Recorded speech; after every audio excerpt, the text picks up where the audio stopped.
देखो आज हम पढ़ेंगे भारत के आर्थिक नियोजन के बारे में। आर्थिक नियोजन क्या है?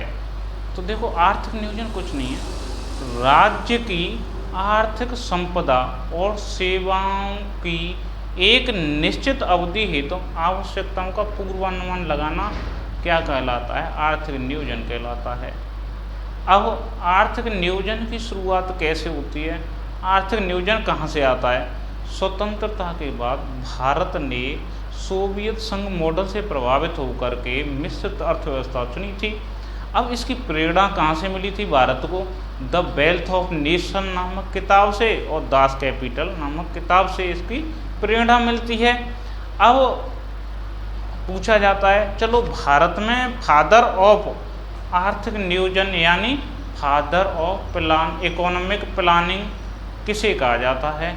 तो वो कहा जाता है आपको सर एम विश्वेश्वरैया, क्योंकि सर एम विश्वेश्वरैया ने 1934 में प्लान्ड इकोनॉमी फॉर इंडिया नामक एक पुस्तक लिखी थी। तो यानी कहने का मतलब ये है, हमारी जो इसकी शुरुआत होती है वो क्या है? आर्थिक नियोजन का मतलब क्या है? राज्य के अभिकरणों द्वारा देश की आर्थिक संपदा, इसका मतलब हो जाता है राज्य के अभिकरणों द्वारा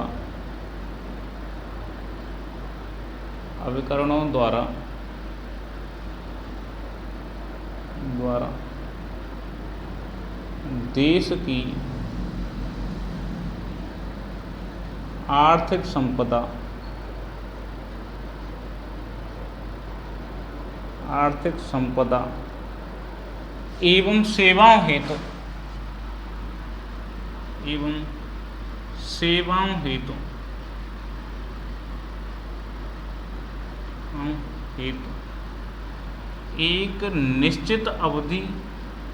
एक निश्चित अवधि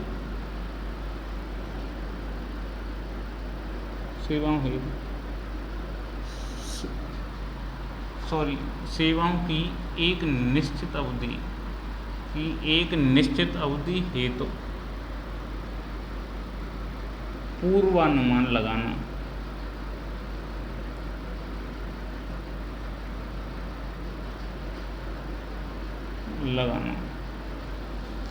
तो यानी कहने का मतलब क्या है?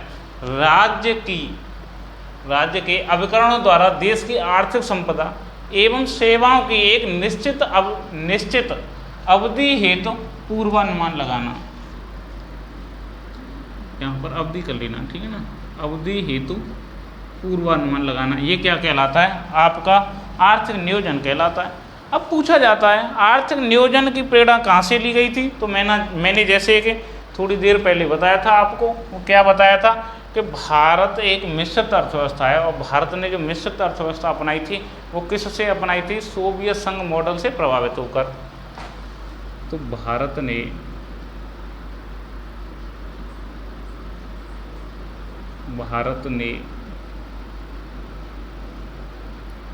सोवियत संघ मॉडल से प्रभावित होकर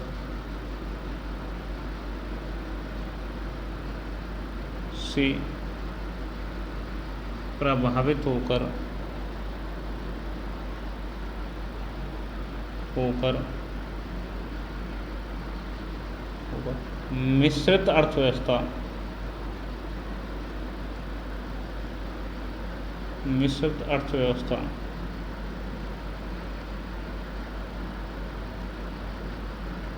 अपनाई थी।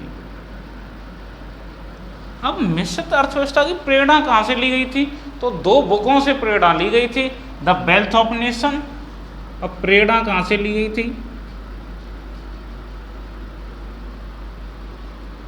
The wealth of WEALTH wealth of nation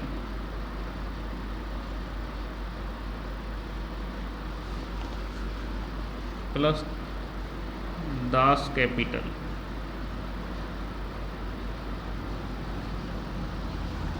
capital से प्रेरणा ली गई थी।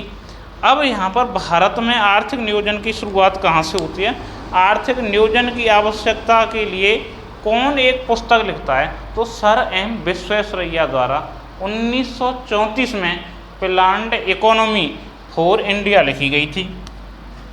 भारत में आर्थिक नियोजन के संदर्भ में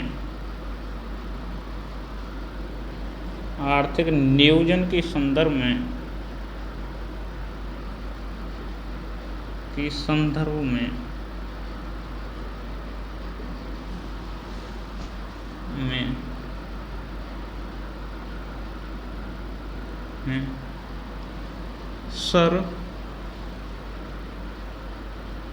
एम विश्वेश्वरैया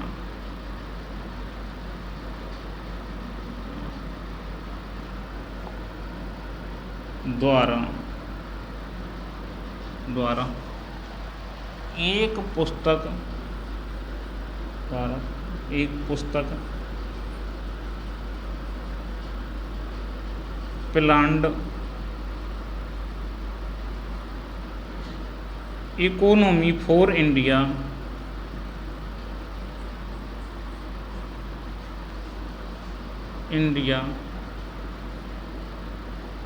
का 1934 में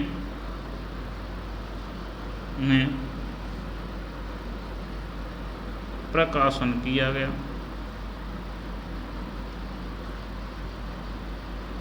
कब? 1934 में प्लान्ड इकोनॉमी फॉर इंडिया नामक पुस्तक का सर एम विश्वेश्वरैया प्रकाशन करते हैं। जैसे ही प्रकाशन करते हैं तो फिर क्या है, आर्थिक नियोजन की एक समझ विकसित होती है, और समझ विकसित होने के साथ साथ क्या है, फिर इस दिशा में कार्य प्रारंभ हो जाता है। अब कार्य प्रारंभ सबसे पहले कहाँ से होता है? तो देखो 1938 में हरिपुरा में एक अधिवेशन होता है जिसकी अध्यक्षता कर रहे हैं आपके सुभाष चंद्र बोस, और वो एक राष्ट्रीय नियोजन समिति की स्थापना करते हैं। और राष्ट्रीय नियोजन समिति की अध्यक्षता कौन करते हैं? जवाहरलाल नेहरू। तो कहने का मतलब ये है, जो हमारे योजना आयोग की जो नींव रखी गई है, वो नींव कब रखी गई है? वो नींव रखी गई है 1938 में। और 1938 में कौन से अधिवेशन द्वारा?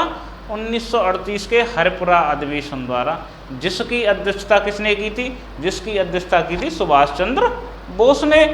अब वहाँ पर कौन सी समिति की स्थापना होती है? वहाँ पर राष्ट्रीय नियोजन समिति की स्थापना होती है, और फिर सुभाष चंद्र किसको उसका अध्यक्ष बनाते हैं? उसका अध्यक्ष बनाते हैं आपके जवाहरलाल नेहरू को। तो यानी अब पूछा जाए हमारे यहाँ पर आर्थिक नियोजन का विकास तो वो कहाँ से शुरू हुआ है, यानी योजना आयोग की ऐतिहासिक क्या है? तो योजना आयोग की ऐतिहासिक प्रवृत्ति यहाँ पर हम पढ़ेंगे, उसके बाद थोड़ा सा आगे बढ़ेंगे। फिर तो योजना आयोग से संबंधित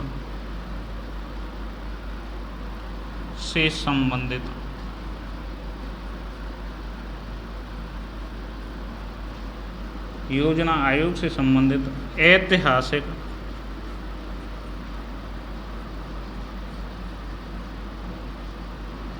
तथ्य। ठीक, अब योजना आयोग से संबंधित ऐतिहासिक कौन कौन से तथ्य हैं? तो वही पहला 1938 हरिपुरा अधिवेशन।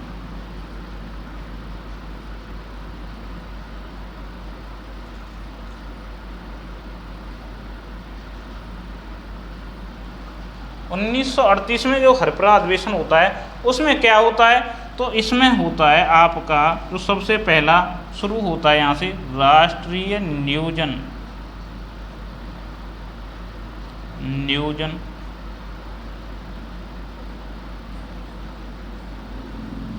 समिति की स्थापना की जाती है।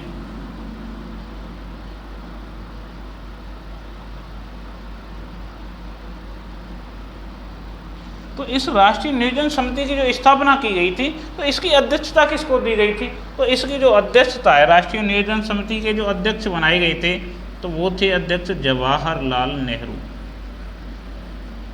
ये देखो कन्फ्यूजन नहीं होना है यहाँ पर, क्योंकि अगर पूछा जाए 1938 हरपुरा अधिवेशन के अध्यक्ष कौन थे, वो सुभाष चंद्र बोस थे। और राष्ट्रीय नियोजन समिति के अध्यक्ष कौन है, वो हैं आपके पंडित जवाहरलाल नेहरू।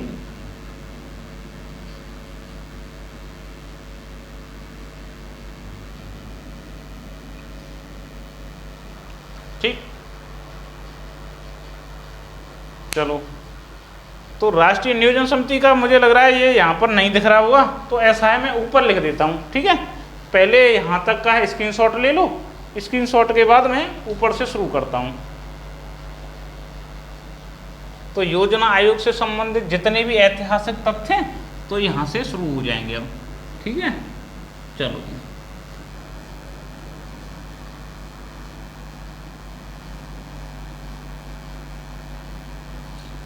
अब देखो दूसरा क्या होता है फिर यहाँ पर, जैसे ही इसकी अध्यक्षता सुभाष चंद्र बोस के अधीन होती है।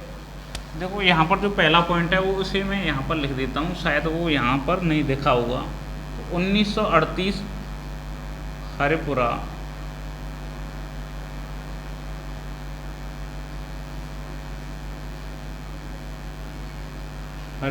अधिवेशन, 1938 में हरिपुरा अधिवेशन होता है। हरिपुरा अधिवेशन की अध्यक्षता क्या होती, कौन करता है, तो यहाँ देखो इसकी जो अध्यक्षता करते हैं वो सुभाष चंद्र बोस करते हैं।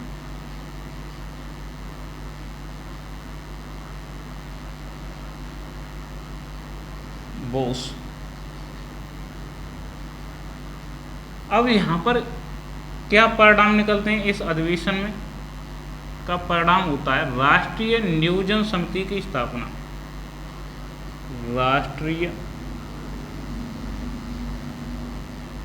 नियोजन समिति की स्थापना।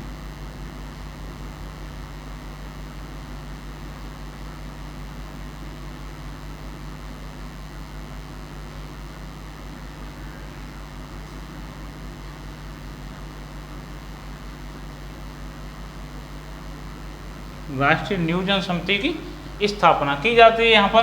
अब राष्ट्रीय नियोजन समिति के अध्यक्ष किसे माना जाता है, ये किसकी अध्यक्षता में समिति गठित की जाती है, तो ये अध्यक्षता इसकी जो करते हैं वो हैं पंडित जवाहरलाल नेहरू।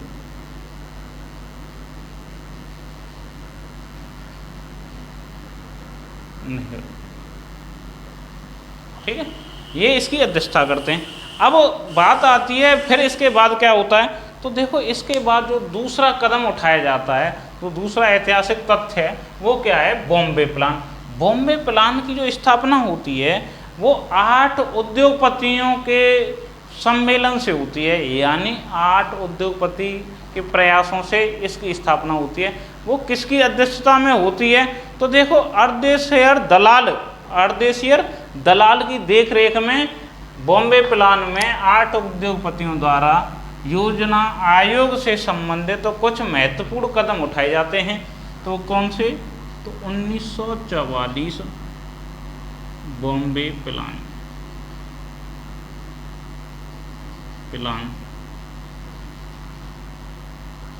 बॉम्बे प्लान किसके द्वारा किया गया था, अर्देशियर दलाल की देखरेख में, किसके द्वारा, अर्देशियर दलाल की देखरेख में 8 उद्योगपतियों द्वारा किया गया था। तो देखो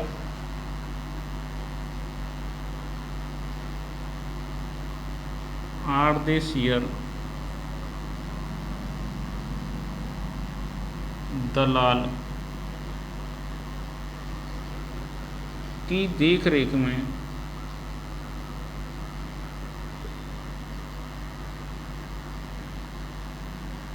अर्देशियर दलाल की देखरेख में 8 उद्योगपतियों द्वारा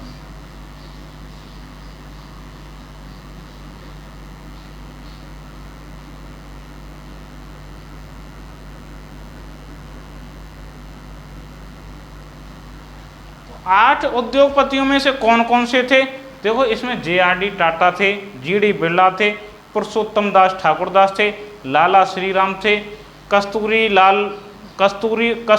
लाल भाई थे, इसमें AD श्रॉफ थे, आरजेसियर श्रॉफ थे तथा जॉन मथाई थे। तो अगर 8 उद्योगपतियों का पूछा जाए तो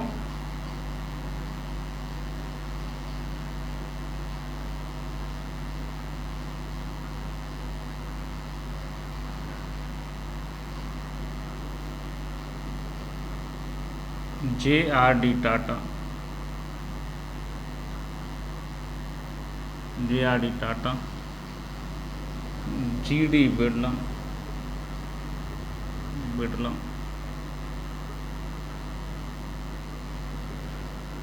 जॉन मथाई,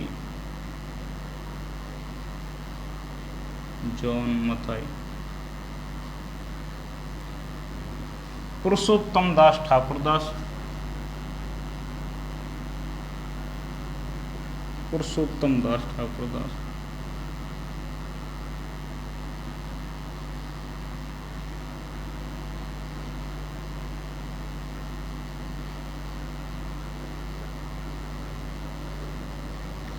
AD श्रॉफ,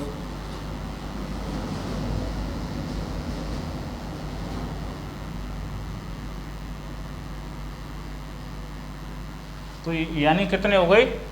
ये हो गए पुरुषोत्तम दास ठाकुरदास, AD श्रॉफ, और इसके बाद जो बचे हैं आपके हमारा लाला श्रीराम, कस्तूरबाई, लालबाई, लाला श्रीराम,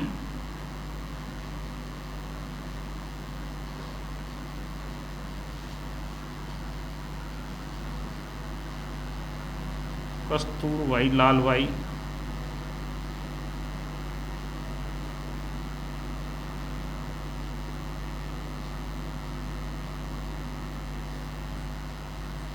यानी JRD Tata, GD Birla, John Mathai, Purushottam Das Thakurdas, AD Shroff, Lala Shriram और कस्तूरबाई, लालबाई, ये हो जाते हैं 1 2 3 4 5 6 7।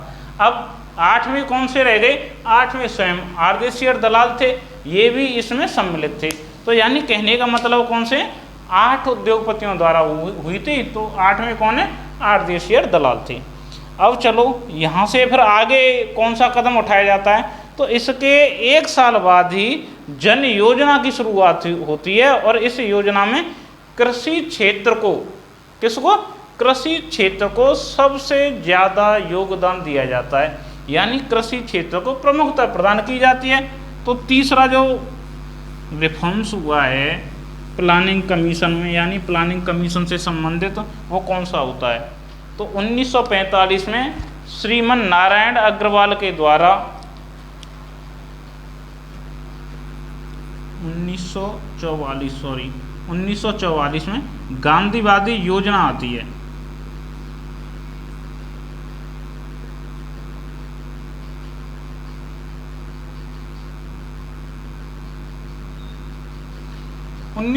में कौन सी योजना आती है? गांधीवादी योजना आती है, और ये किसके द्वारा लाई जाती है? ये वर्धा कॉमर्शियल कॉलेज में आती है और श्री MN नारायण के द्वारा लाई जाती है। अब इसमें ध्यान किस पर दिया जाता है? कुटीर एवं ग्रामोद्योग पर प्रमुखता प्रदान की जाती है। किस पर? कुटीर एवं ग्रामोद्योग पर। तो देखो ये किसके द्वारा? श्री MN नारायण द्वारा।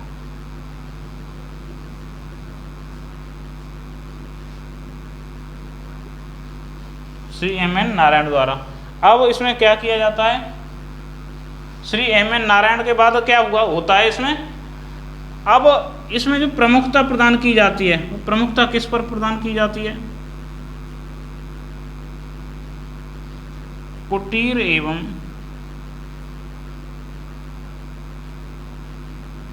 ग्रामोद्योग पर। कुटीर एवं ग्रामोद्योग को क्या किया जाता है? प्रमुखता प्रदान की जाती है। अब पूछा जाए ये गांधीवादी योजना कहाँ आई थी? वर्धा कॉमर्शियल कॉलेज में ये गांधीवादी योजना लाई गई थी। और ये ये जो MN अग्रवाल है, श्रीमन नारायण अग्रवाल हैं, ये श्रीमन नारायण, एक सेकंड इसे सुधारता हूँ, श्रीमन नारायण अग्रवाल, ये वर्धा कॉमर्शियल कॉलेज के कौन थे? प्रधानाचार्य थे। अब शुरुआत होती है इसके बाद बॉम्बे प्लान। बॉम्बे प्लान हो गया आपका, और उससे पहले हरिपुरा अधिवेशन हो गया। हरिपुरा के बाद गांधीवादी योजना हो गई। अब देखो सबसे ज़्यादा तुम्हें जो पूछी जाती है, एक तो गांधीवादी योजना पूछी जाती है, हरिपुरा अधिवेशन पूछा जाता है, बॉम्बे प्लान कितने उद्योगपतियों द्वारा हुआ था ये पूछा जाता है। अब इसके बाद एक जो सबसे ज़्यादा पूछी जाने वाली योजना से संबंधित पॉइंट है वो है आपका जन योजना कब आई थी। तो जन योजना एम.एन. राय के द्वारा लाई गई थी, और उस पर किस पर ध्यान दिया गया था, कृषि पर प्रमुखता प्रदान की गई थी। तो यहाँ पर 3 पॉइंट मैंने लिख दिए, इनको आप स्क्रीनशॉट में सेव कर लेना। चलो फिर शुरू करते हैं।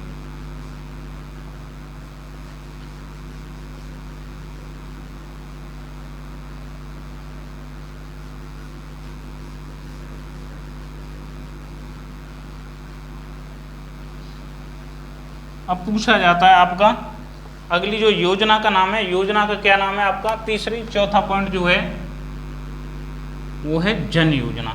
जन योजना कब आती है आपकी, जन योजना आती है 1945 में। जन योजना 1945 में।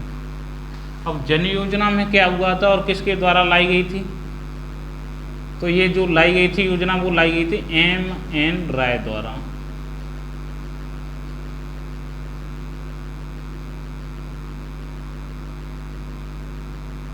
किसके द्वारा लाई गई थी, एम.एन. राय द्वारा लाई गई थी।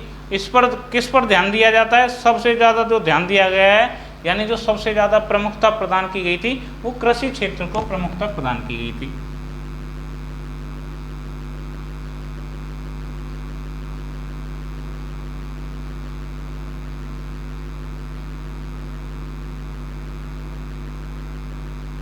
कृषि क्षेत्र को क्या किया गया, प्रमुखता प्रदान की गई है।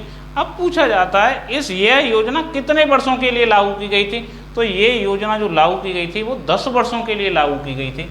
कितने वर्षों के लिए, यह योजना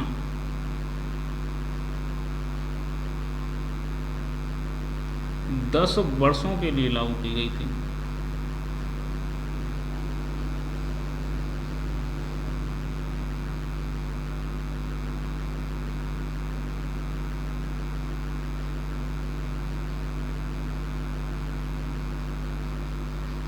ये योजना कितने वर्षों के लिए लागू की गई थी, 10 वर्षों के लिए।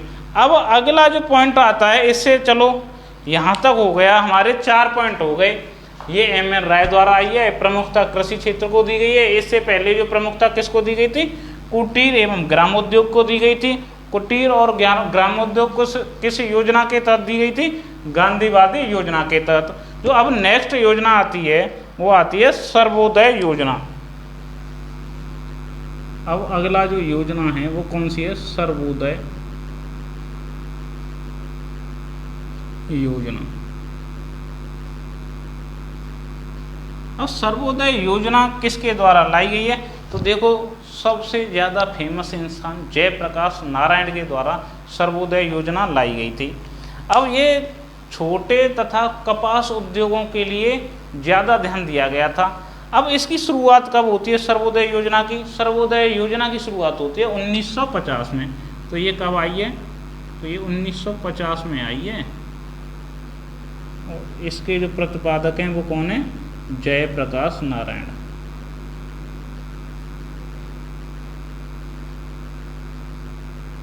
नारायण द्वारा।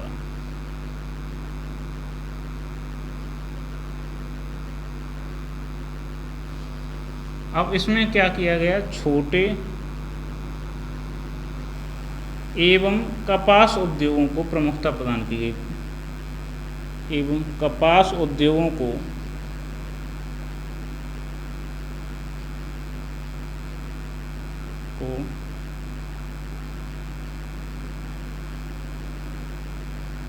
प्रमुखता प्रदान की गई। छोटे एवं क्या, कपास उद्योगों प्रमुखता प्रदान की गई। अब ये पूछा जाता है ये जो सर्वोदय योजना है ये किसके विचारों से प्रेरित थी, विचारों से, किसके विचारों से प्रेरित थी? तो ये विनोबा भावे के विचारों से प्रेरित थी।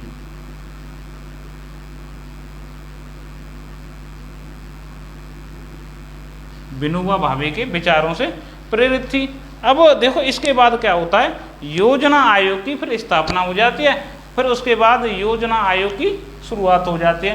तो ऐसा है, योजना आयोग को हम करेंगे कल, यहाँ तक ही आज के लिए काफ़ी है। तो अगर एक बार इसका मैं रिवीजन देना चाहूँ तो देखो हमने क्या पढ़ाया था, भारत में आर्थिक नियोजन।